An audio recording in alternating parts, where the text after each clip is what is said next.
It's lovely to be coming to the AEE Asia Pacific Conference in India later on this year, and I'm super excited about meeting many of you.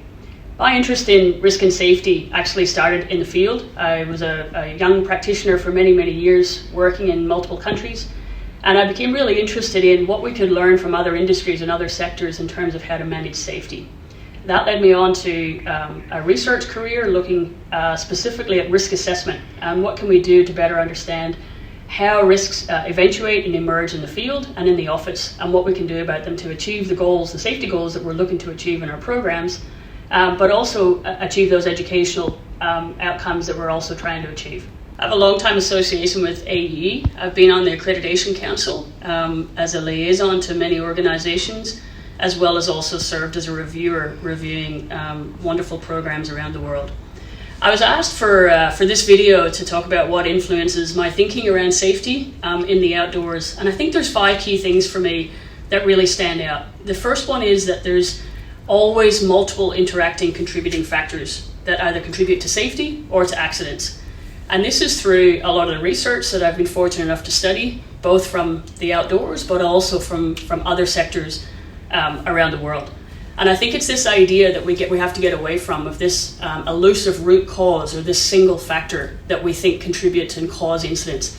I think in our field, one of those sort of areas that we've talked about a lot, or that we speak of a lot in terms of contributing to incidents, is this idea of poor judgment or poor decision making. I actually think it's a lot more complex than that, and I think the research supports that. I think the second key factor that influences my thinking in safety in the outdoors is that it's not static, it's not fixed. I think we have to be a lot more adaptable. We can't have our safety systems as these set and forget, these standard operating procedures, and then we go and do what we're doing anyway. I think we have to understand that safety is emergent and that it's always adapting, and we need to adapt and change to ensure that we're right on to what we need to be. And I think a way to do that is really the third key thing for me, is that we need to get better at asking more intentional, better questions. We need to understand why we make decisions and actions, why our colleagues have made decisions and actions, why our clients, why our participants make decisions that make perfect sense to them at the time. You know, there's a great saying in the safety science world that none of us get up in the morning to say, today's the day I'm going to stuff it all up. Today's the day for things to go wrong. We just simply don't do that. So I think as leaders, as educators, we have to get more curious and ask better questions. And one of those is, why did it make sense for the person to do, say, feel, or think that? I think that's a really powerful question.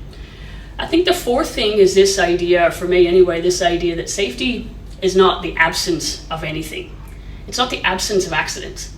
It's not the absence of incident statistics and rates, but it's the presence. And as Sidney Dekker and some others in the field of safety science talk about, it's the presence of capacity. And I think within the outdoors and our experiential learning field, what does that look like? I think it's the presence of great planning, of great alignment between our program planning, our program design, with our participants in the field, with the conditions that are in the field, with the support structures, with the understanding, with the right mix of skills, knowledge, and capabilities of everybody involved in the program. So it's the capacity, it's the presence of something, it's not the absence. And I think the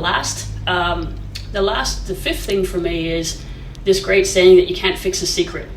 I think our job collectively as educators, whether we're in the office, whether we're owning or running programs, whether we're in the field, whether we're speaking with clients or participants, is to get better at being curious, to get better at asking great questions and making it comfortable and safe to speak up, making it comfortable and safe to share concerns. Whether that's 2 of us sharing a tent together out in the middle of the field, or whether that's us in the office and we might be concerned about, does this program and does the design best support what we're trying to achieve? I'm really excited about coming to India, about meeting many of you, and about learning about what you do in that wonderful country and the wonderful programs that you have.